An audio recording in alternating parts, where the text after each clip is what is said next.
आदरणीय बंधुओं, माताओं व मेरी प्यारी बहनों, राधे राधे। आपका हमारे इस YouTube चैनल पर बहुत बहुत स्वागत है। बंधुओं, आज हम इस वीडियो में पद्म पुराण में वर्णित शनि स्तोत्र की कथा सुनेंगे, जो कि भगवान महादेव नारद जी को सुना रहे हैं। इस स्तोत्र को सुनने व सुनाने वालों को कभी शनि देव की पीड़ा का भय नहीं रहता। कथा सुनने के बाद यदि आप हमारे चैनल पर नए हैं तो कृपया हमारे चैनल को सब्सक्राइब करें, बेल आइकन को प्रेस करें ताकि हमारी वीडियो की नोटिफिकेशन सबसे पहले आप तक पहुंचे।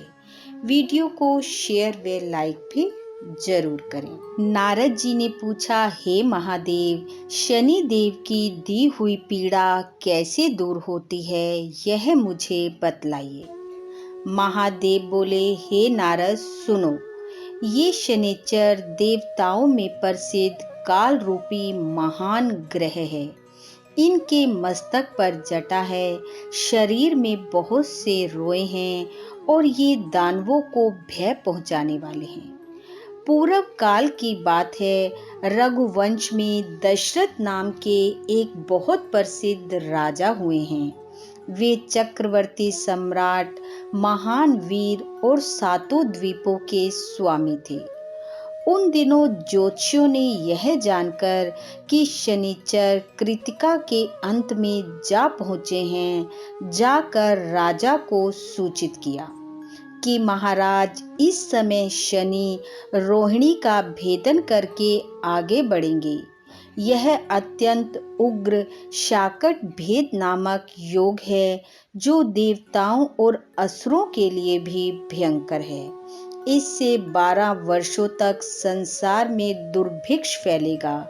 यह सुनकर राजा ने मंत्रियों के साथ विचार किया और गुरु वशिष्ठ आदि ब्राह्मणों से पूछा, इस संकट को रोकने का क्या उपाय है।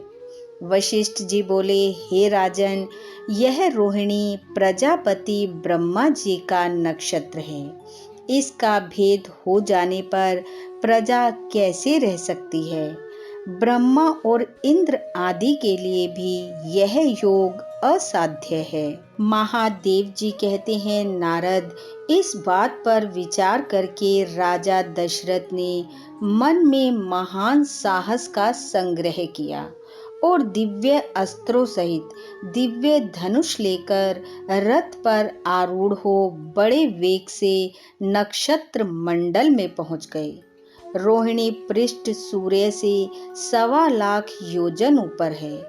वहां पहुंचकर राजा ने धनुष को कान तक खींचा और उस पर संहार अस्त्र का संधान किया।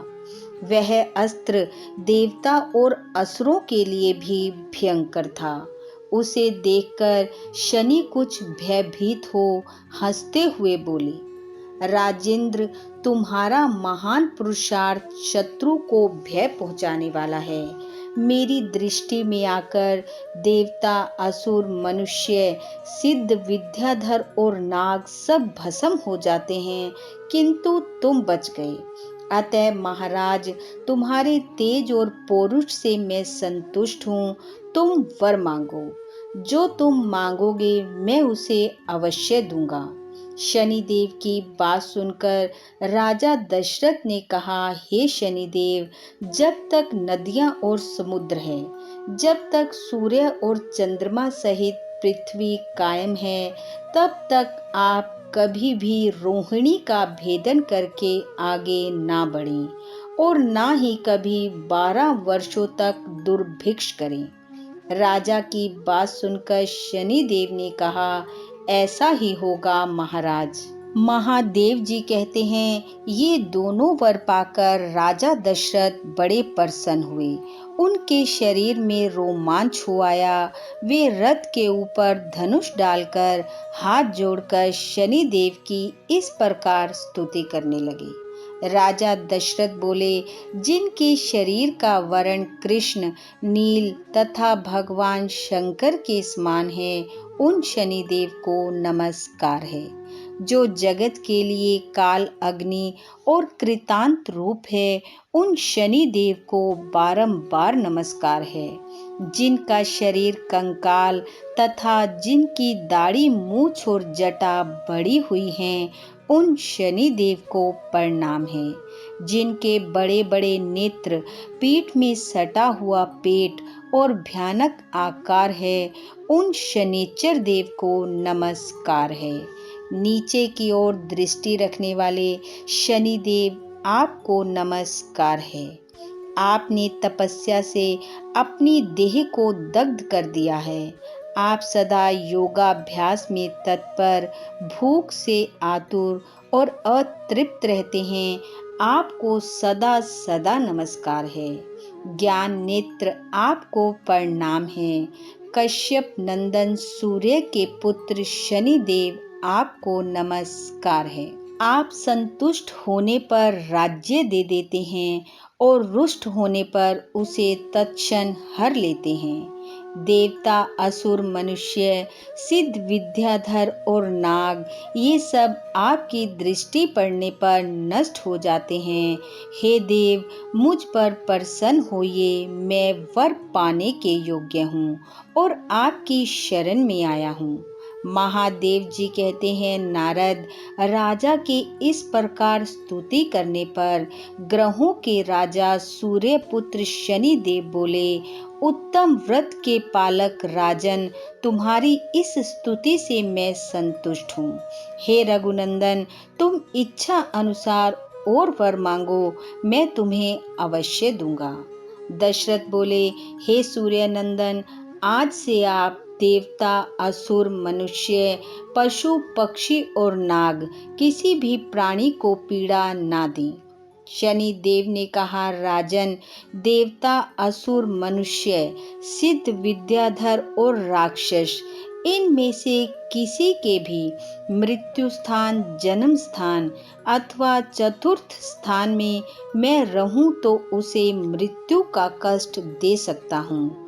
किंतु जो श्रद्धा से युक्त, पवित्र और एकाग्रचित हो, मेरी लोहमयी सुंदर प्रतिमा का शमी पत्रों से पूजन करके तिल मिश्रित उड़द भात, लोहा, काली गाय या काला वृषभ ब्राह्मण को दान करता है और विशेषकर मेरे दिन को यानी कि शनिवार को इस स्तोत्र से मेरी पूजा करता है, पूजन के पश्चात हाथ जोड़कर मेरे स्तोत्र का जप करता है, उसे मैं कभी भी पीड़ा नहीं दूंगा। मैं सदा उसकी रक्षा करूंगा। इसी विधान से सारा संसार पीड़ा से मुक्त हो सकता है। रघुनंदन, इस प्रकार मैंने युक्ति से तुम्हें वरदान दिया है। महादेव जी कहते हैं, हे नारद, ये तीनों वर पाकर उस समय राजा दशरथ ने अपने आप को कृतार्थ माना और वे शनि देव को नमस्कार कर उनकी आज्ञा ले रथ पर सवार हो बड़े वेग से अपने स्थान को चले गए। उन्होंने कल्याण प्राप्त कर लिया था। जो मनुष्य शनिवार को सुबह उठकर इस स्तोत्र का पाठ करता है और पाठ होते समय जो श्रद्धा पूर्वक इसे सुनता है, वह मनुष्य सदैव शनि पीड़ा से मुक्त रहता है और पाप से मुक्त हो स्वर्ग लोक में प्रतिष्ठित होता है। बोलो शनि देव महाराज की जय। बंधु, शनि देव का यह स्तोत्र आप सभी को शुभ फल देने वाला हो। इन्हीं शुभकामनाओं के साथ आप सबका बहुत बहुत धन्यवाद। राधे राधे।